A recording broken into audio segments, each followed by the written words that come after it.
Guy does not belong on the national stage. He looks like some disheveled drunk that wandered onto the political stage. It's not true. I'm completely sober. You're right.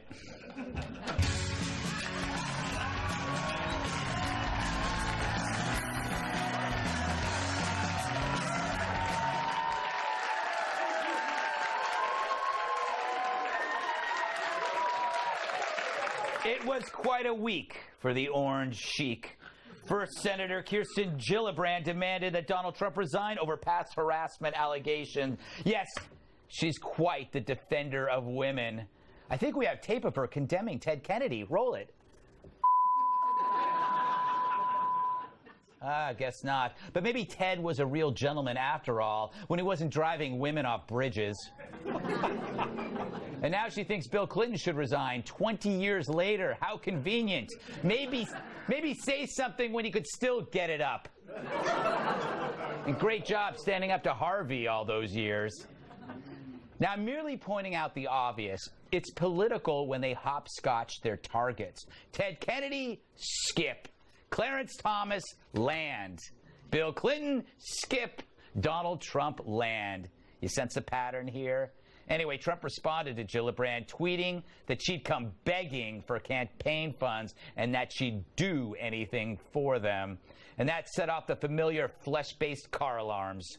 Senator Warren accused Trump of slut-shaming, which is weird because he said the same thing to Mann, Cruz, and Romney. Trump's an equal opportunity trash talker. Sounds like Liz is calling the senator a slut, not Trump. If I were Native American, I'd be very disappointed in her. But it didn't stop there. Here's Morning Woe. Here he is suggesting that Kirsten Gillibrand would do anything. Let's just say it. He's suggesting that Kirsten Gillibrand would have sex with him in order to get campaign contributions. Right. The president actually tweeted that this morning. Let's just say it. Oh, she's such a crusader for women. Well, just some women. Sarah Huckabee Sanders, I feel sorry for you. I've started a hashtag support for Sarah, and get your mind out of the gutter. I seriously support you in your quest for truth, in your quest for goodness, in your quest for love of country, because you haven't made it there yet. She's so vacuous. I wonder what Sarah's dad has to say. Mika can go pound sand somewhere, as far as I'm concerned.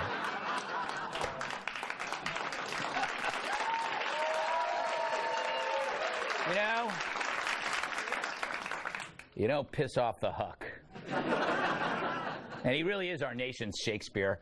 Speaking of Sarah, here's April Ryan challenging her over Trump's tweet. You have to watch April's face in this. April? Gillibrand owed an apology for the misunderstanding of the president's tweet this morning because many, including Senator, thinks that it's about sexual innuendos. I think only if your mind is in the gutter would you have read it that way. And so no.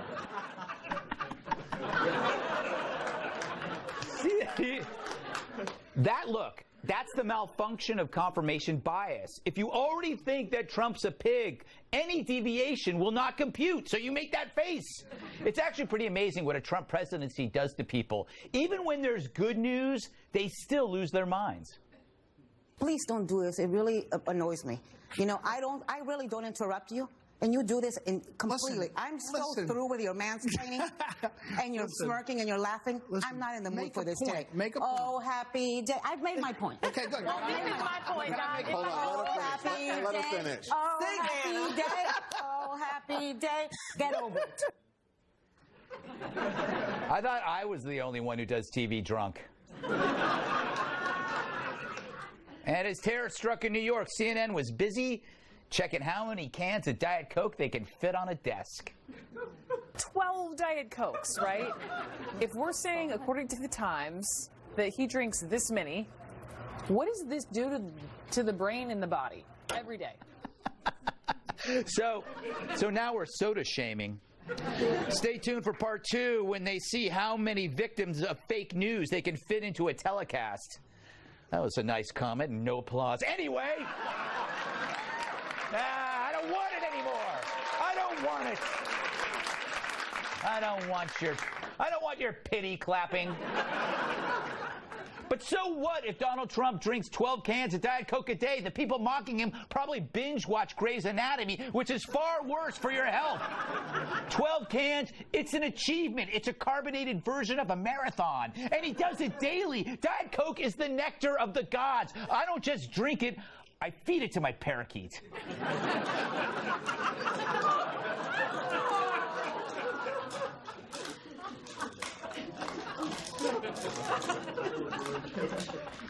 I love it. But not my lizard. My lizard prefers Sprite.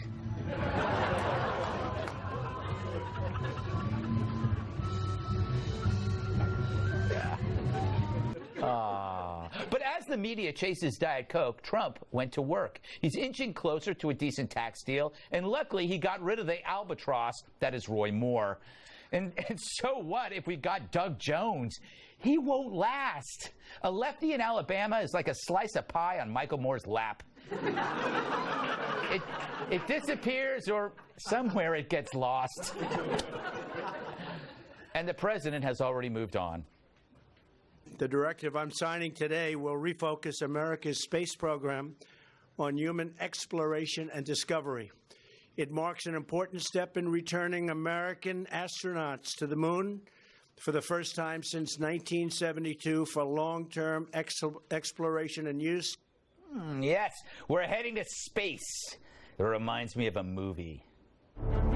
In a world of Earth and gravity and bottomless brunch, one man wasn't satisfied and dared to dream big. We're dreaming big. This Christmas, or Hanukkah or other non-Judeo-Christian holiday you celebrate, dust off your space boots, cowboy. We're going to the moon. For real this time, not faked on a soundstage. And Mars. We will establish a foundation for an eventual mission to Mars. Though we're not really sure when, but we're definitely going. Probably. From the producers of Executive Action Parts 1 through 9, honestly, we lost count. Donald Trump, Mike Pence, and Sam Elliott as Astronaut Elliott Sam. Executive Directive, return to the moon for the first time at last. Yeah.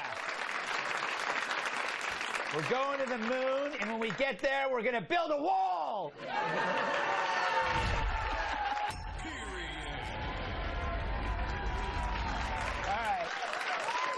Boo. Let's welcome tonight's guest. Like toddlers in a shopping cart, he leaves them rolling in the aisles. Fox News radio host Tom Shalhoub.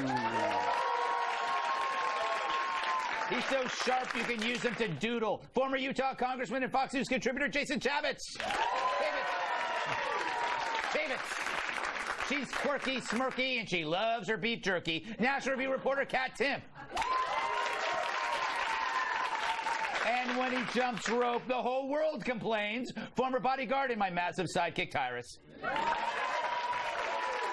Hey, Tom, what do you make of the tweets? A lot of people thought that Trump's tweets were sexist towards Gillibrand, but they were the same kind of tweets he did to Mitt Romney and Ted Cruz. It's the perfect tweet, Greg. Why? Because it had the double meaning and get your mind out of the gutter. That was perfect. He did the tweet. He knew what they would make of it. Then they blew up about it. And then Sarah Huckabee Sanders says, get your mind out of the gutter. It's Trump trolling the press as he always does. You know what he is? He's like the road runner. He paints the hole on the ground, and then they run, and then they fall into the hole.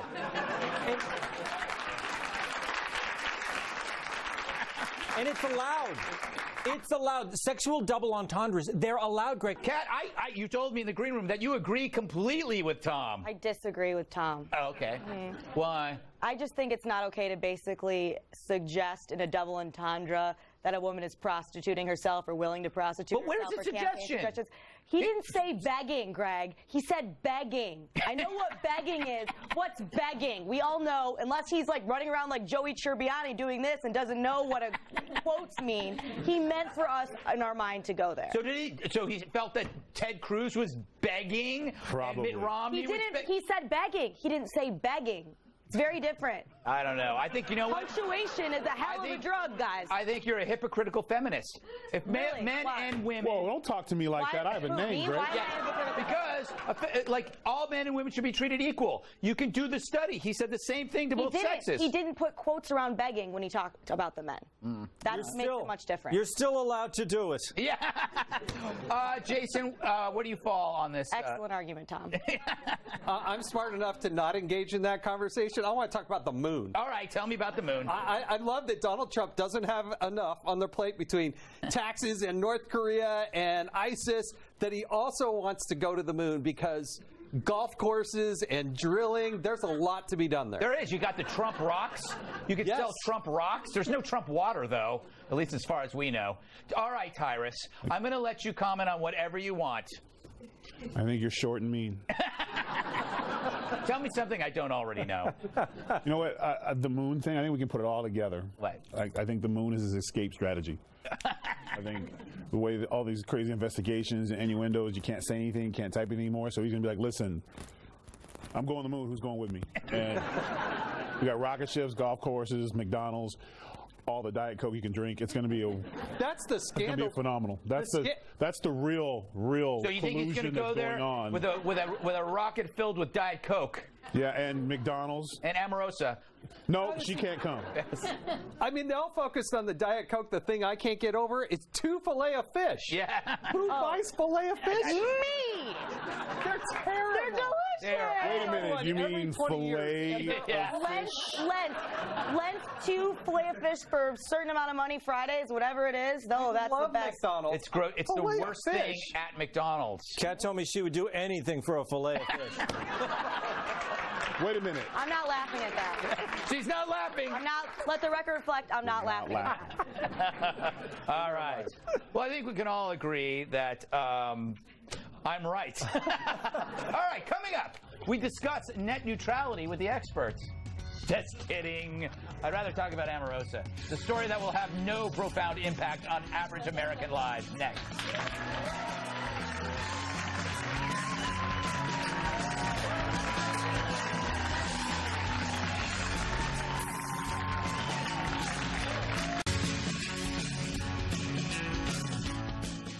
So, what do you want to hear about? The tax plan? Boring. Net neutrality? Confusing. What else you got, news? Omarosa, Greg. Omarosa. Excellent. A high-profile departure at the White House today. The press secretary announcing the resignation of Omarosa Manigault-Newman, a former contestant on The Apprentice. There are conflicting reports tonight about what happened surrounding the departure of Trump aide and former Apprentice contestant Omarosa Manigault-Newman. The White House officially says that Omarosa resigned, but CBS News has learned she was, in fact, fired. Yeah, adiosa, Omarosa.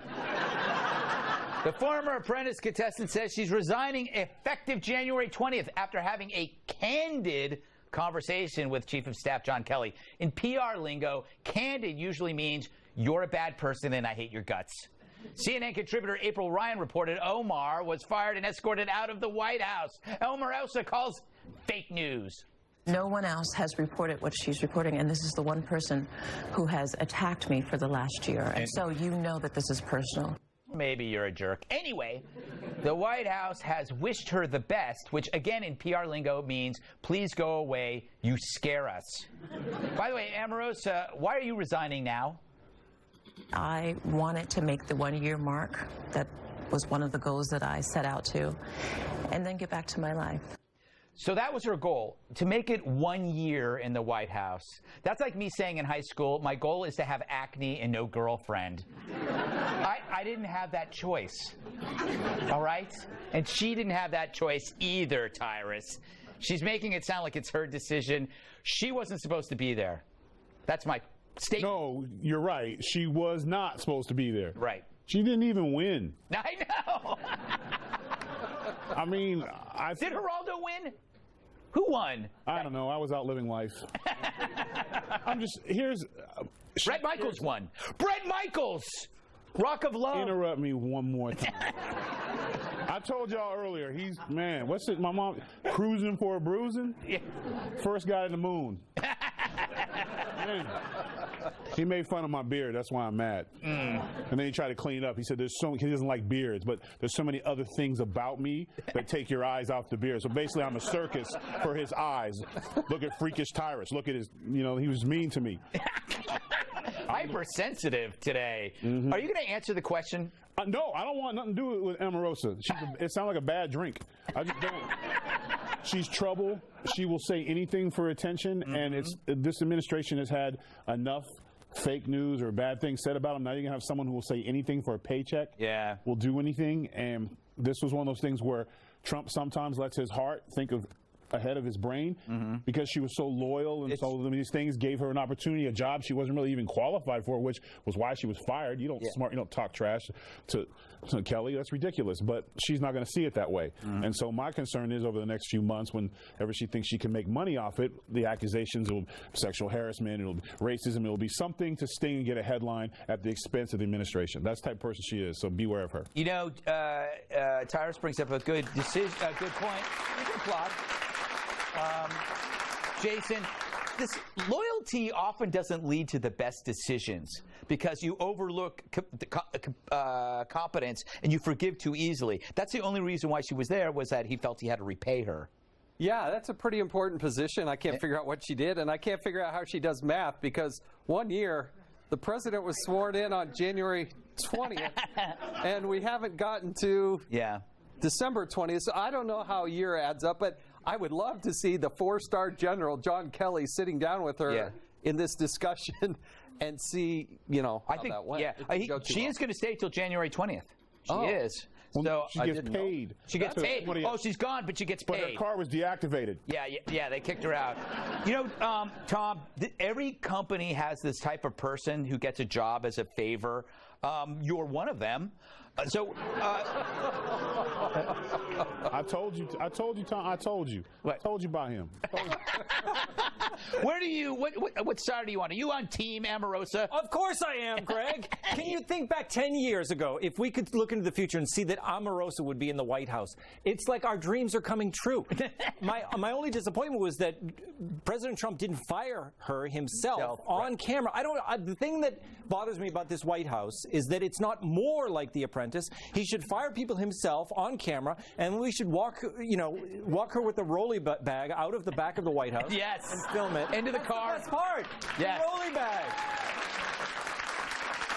And they always get in the back of the car, Kat, and they say, "This isn't the last you've seen of me." They always do that on The Bachelor, The Bachelorette, every one of these shows that I'm sure you've applied for.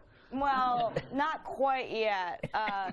What I love about the way this all went down is what happened is there were all these reports that it went down in such a crazy way, all these crazy stories, and she just said, no, that's fake. Yes. So she's not working for him. She's now moved on to being him, apparently. It's the exact same thing. But she was definitely fired, and it's really, really strange and sad to get essentially fired by the same dude twice. Yep.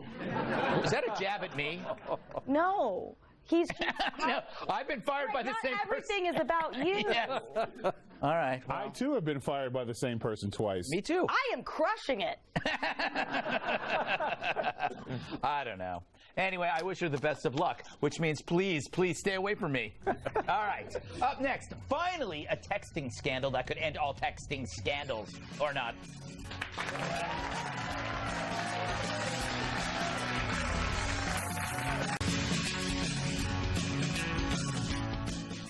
It's perplexing to see all their texting. So, do we need another special counsel to investigate the FBI and career officials at the Justice Department? Because some folks there may be biased against the president? That was a big issue in a congressional hearing this week. Look at these faces. After we read all those text messages between FBI Russian investigator Peter Strzok and his colleague / lover, FBI attorney Lisa Page. I love saying lover. Texts that were sent during the 2016 campaign. Here are some of their greatest hits. He said, "God, Trump is loathsome human, yet he may win. Good for Hillary." She said, it is. Then he said this, just went to a Southern Virginia Walmart. I could smell the Trump support. Now, they sound like lovely people. And then this exchange, it's a big deal because it suggests a possible conspiracy. Strzok writes, the path you threw out for consideration in Andy's office, that there's no way he gets elected, I'm afraid we can't take that risk. That went over well with Republicans. This guy thought he was Super Agent James Bond at the FBI. Put on a jacket. And here's Trey Gowdy letting loose. This is who we were told we needed to have an objective, impartial, fair, conflict of interest-free investigation. So he's openly pulling for the candidate he had a role in clearing, and he's openly investigating a candidate that he has bias against. And then if that's not enough, he says Trump is an effing idiot. What the F just happened to our country? I got to say, I like that guy. He's like a cross between Huey Lewis and the undead. It's true. It's true, Jason. You check him out. He's got a weird look. I love Trey Gowdy. I hung out with him in Congress probably more than anybody else, and he looks like a character out of Justified. He was having a good hair day. He couldn't get the tie quite straight. No, that's a Huey Lewis thing. But that's his, that's his stick. And you know what?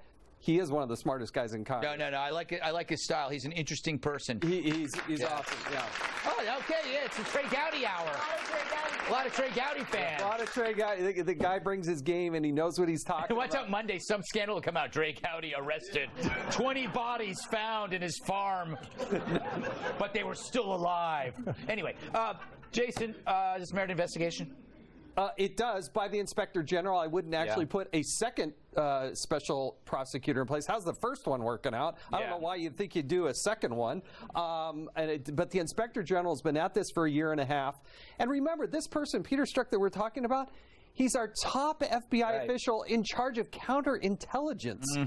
10,000 texts with his paramour. And they're not even like 12 years old. I mean, that's a lot of texts for an actual adult. Which brings me to my theory, Tyrus, that all of these texts are turbocharged by dopamine-infused lust. His heroic comments about stopping Trump, and she's like, go get him. It's like the team, the star-crossed lovers against the world fighting Darth Vader. This is what happens when, I'm too old. But the texting, everybody, when they get there in love, their emails, everything gets very... I agree with you. But thank you. Thank you. What did you just agree to? I have no idea what the hell he just said. You just said that. I agree. You just agreed with him to stop him from talking. It worked. She does it all the time. I agree because... Okay, what is this question? Basically what My time is on the clock. Okay, now you're interrupting me. Basically what he was saying is that he was just trying to impress her with a lot of the stuff he was saying. For example, he actually said that he got chills during Hillary Clinton's nomination. Yeah, no, you didn't. What guy would say that if he wasn't trying to get a woman into bed? Exactly. I mean, that's stuff you say to get lucky. Yeah, absolutely. You didn't get chills. Yeah. Even the people I know who voted for Hillary Clinton were kind of like, oh, I guess so. No one was excited. Chris Matthews might have been. Yeah. But we know he's losing it. Tyrus, I'm going to give you one more shot. Thoughts? On what? On the... All right. It's not like you... No further questions. All right. This isn't Law and Order. It might as well I'm be. taking away your He's recliner. good on Law and Order. Oh, yeah. God knows playing what. All right, Tom. The real victims are the spouse who has to listen to everyone read the husband's texts about some other woman. They're the most boring lovers I've ever seen. Where's the sexy talk? Yeah. Where's the, come over and I'll stroke your leg or anything like that? Give me something. Yeah, it's true. But you know what? That's the point. They were trying to keep it in this kind of like romantic political intrigue. They can still be objective, Greg. All they said was the president was loathsome and horrible, and it was Armageddon if he made it into office. Come on, they can be objective after that. Yeah, it's true. All right, I'm just going to say one thing to you, Tyrus. I feel bad that they're reading the text because all of us have texts about our coworkers, right? Yeah. Oh, yeah. And they're not good. You see the stuff I have on Ed Henry and Kilmeade. There's a lot of fan fiction, actually, involving both of them and Woodland Creature. We could do a great TV show where we could do, like, read texts between friends about coworkers. It'd be phenomenal.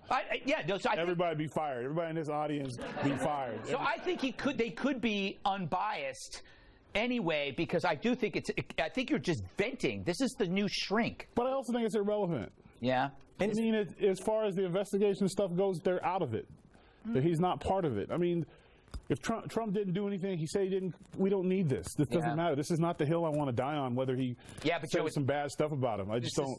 This is the way. This is the revenge to get back at him for the collusion crap, right? Well, listen, I mean, I don't even need. You don't need an extramarital affair. I would get fired for my regular old texts to my wife. Yeah, that's true. That's true. Yeah, the ones that you didn't kill. I joke that Tom looks like a serial killer. You stare at him long enough, the translucent skin. I mean, look at that. That's the last face you see. If you see that face, chances are you're about to die.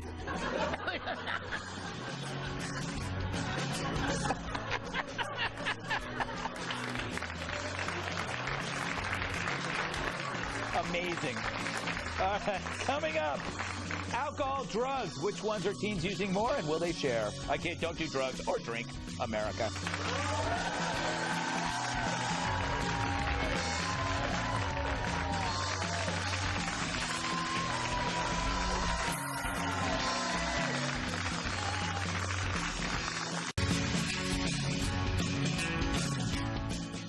They're just saying no to the booze and the blow. According to a nationwide survey, my favorite kind of survey, smoking and drug use among American teenagers have hit their lowest levels in decades. With the exception of pot and vaping, everything else is down across the board compared to the 1990s, a decade that sucked, so it makes sense. Remember 1997? Yeah, it was the year of Bop. Titanic, terrible film.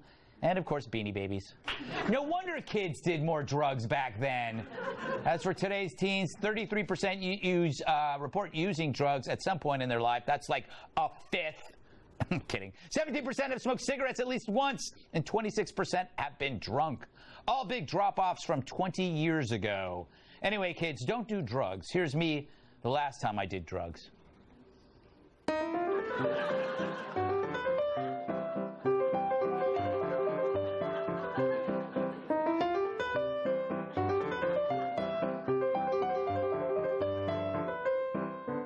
It's not that I thought I was a dog. It's that I could play so well. I've never touched the piano in my life. Thank you, Acid. Hey, Kat. Yes. I believe that this whole thing comes down to who got there first. Like, drugs are a fact of life, but booze got there first. And so we did the civilization said, we can only handle one thing. So let's just make it alcohol and then ban everything else. I think it's unfair to drugs.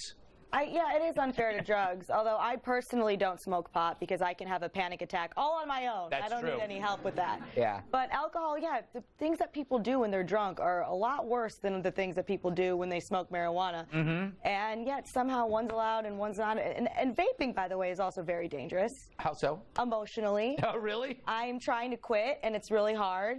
I decided I want to exercise for endorphins instead of like vaping for them, like some kind of robot Neanderthal. And it's been a lot harder than I thought. Well, you know what? Yeah, I think vaping is going to save millions of lives by getting them to stop smoking cigarettes, but that's just me. And send me more vaping products. Okay, Tom.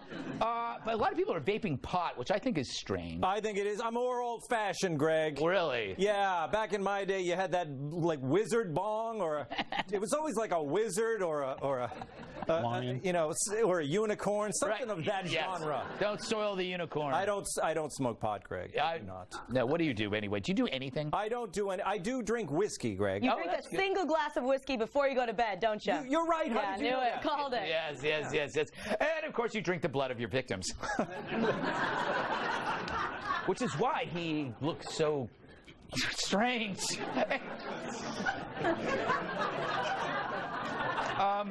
Jason, we all know that you're heavily into drugs. What are your thoughts about the decline? Is this good? People think it might have to do with smartphones. The decline is good. I can't say that I've done any of those things along the way, but all this talk about pot, I'm really getting hungry. Well, we spiked your drink. That's what they tell me. Yes. You know that happens. Tyrus, I came to you last because I don't think you do drugs. You don't know me. You might be correct in this instance, but you don't know me. Well, here's the thing. Those numbers are way off. Really? One, because all the kids take Adderall now. That's true. They get prescriptions now. Yeah, that's a good point. Very good point. There was Ritalin in the 90s. Not like it is now. Literally, you go to the doctor and hiccup. Oh, he's got ADHD. Give him something. Like literally, it's like a Tic Tac. And the other thing is, getting alcohol requires ambition. Yes. You have to do a beer run. Yeah. You guys remember a beer run? Yes. Back when kids used to play outside. So you get together, you're running at 7-Eleven, grab it, and you run out and hop in the car and take off. Now it'd be like, I downloaded the beer. It's not loaded. It's not. I think you punched me once. What? I think I used to no, because we're a different age. But I remember I would have punched you regardless. Did you need me now? No, but I remember trying to get somebody to buy up for me. You know, when you wait out for somebody to buy up for you at 7-Eleven, and then I gave money to a young gentleman who came out and then punched me in the face with my beer in his hand. No, that's terrible. That's messed up. But the point is, you had to be ambitious to get alcohol. Yes. You know what I would do? What? Dress up like an old man. Oh, that's right. This is something you have done. You know, you always tried to look older, tried to look 19 or 20. I was like, why not go the whole hog? So I would look 70. Yes. They never checked the ID of an old man. Worked like a charm. That is so amazing. Who's going to ask for your ID if you come in with a cane and you're hunched over? They would carry the case of beer to my car. And that's my point. Yeah. That's my point. Well, you had to go. You had to be adventurous. You had to go get it. Now, if it's not an app for it, this is. You know what? This is what worries me is that when you were young and you drank beer, you would still like maybe go to college and get a job. If you put pot before your achievements, you're less likely to go do things. Pot should be treated like a martini. Well, but you have it after work when you're successful. But you have amazing ideas when you smoke pot. Yeah, it is true. You know what I'm saying? Like I always had some great. I couldn't even remember them. Yeah. But I had some phenomenal My ideas. idea was always get more pot. You know. Anyway. It's like wishing for more wishes, Greg. Wishing for more wishes. Okay, still to come. The Rock and Roll Hall of Fame announced the 2018 inductees. We pretend to care next.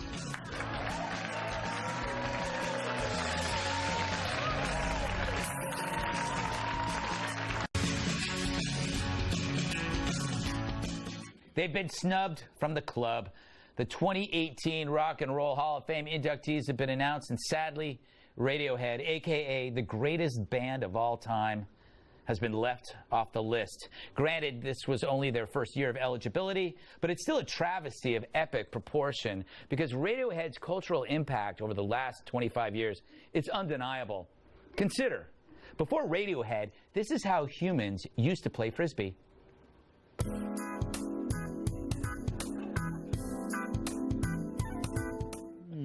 After Radiohead, this is how we play Frisbee now.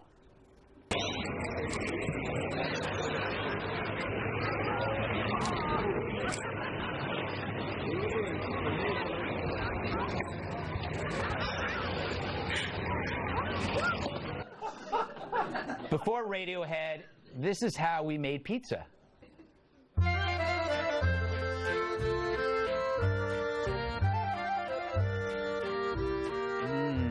After Radiohead, this is how we make pizza now.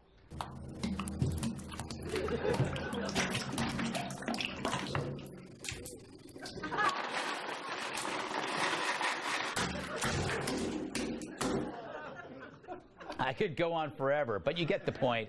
Everything in life is better because of Radiohead. Anyway, here's the artist that did get into the hall. The Cars, great. Dire Straits, great. The Moody Blues, Nina Simone, and Bon Jovi. Yeah. No. For more, we actually caught up with Bon Jovi for a comment.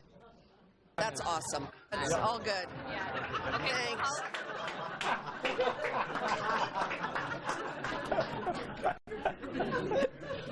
Hair keeps getting shorter.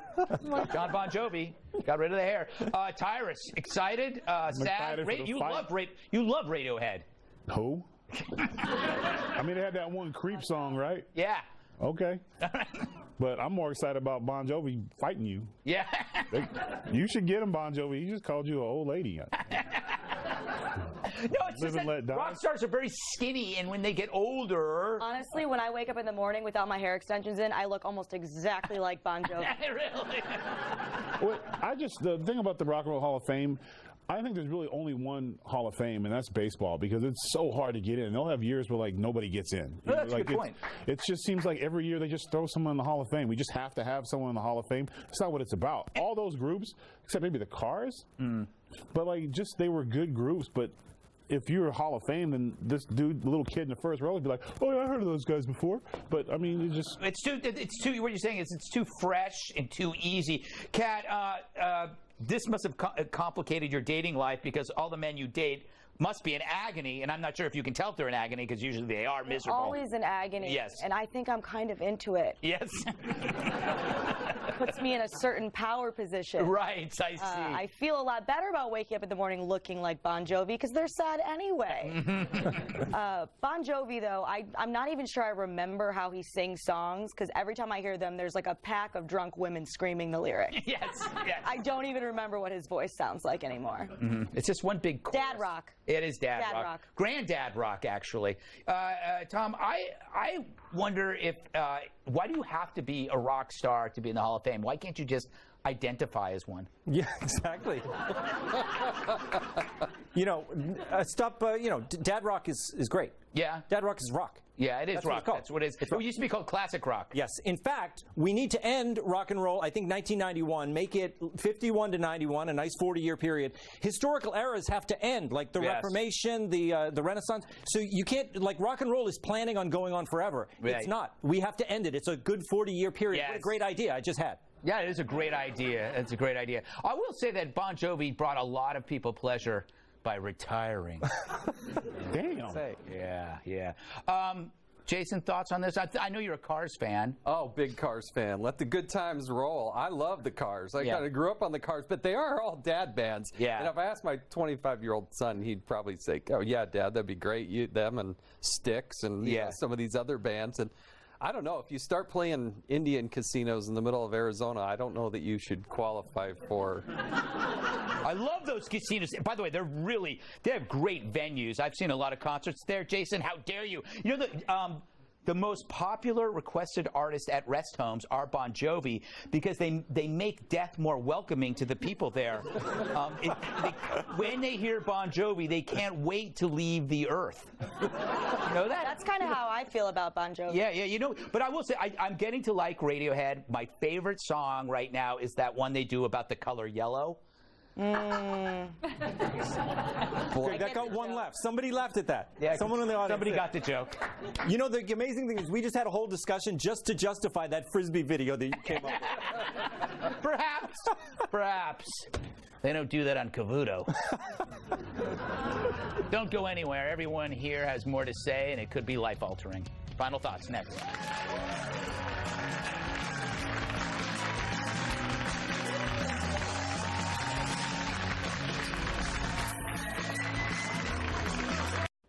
I'll see you Monday on the 5 at 5 p.m. Eastern. We're running out of time, so... What you've wanted to say all show, but haven't had the chance to say, so here's your chance to say it. All right now. Tom, anything to add? You're going to be a part of my Christmas special, A Very Tom Shalhoub Christmas, on my radio show, and it's going to play on Christmas Eve and on Christmas. I hope you're going to be on it. Oh, no, I'm so happy, and I know that you play it loud so they won't hear the screams of your victims. in your workstation in the garage. Jason? On a little bit of a serious note, you know, I've been in Congress. I had an opportunity to see men and women serving our country across the globe. And they have people on ships and bases in Afghanistan, and they're away from their family. And it's the holidays. So Merry Christmas, God bless, and thank you for your service.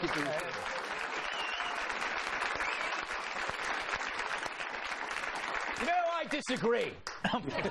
No one would say that. Tyrus? Yo, well, I got two thoughts in my head. One, I'm thankful the $2 bill's back. Oh, yeah! Only person with $2 bills.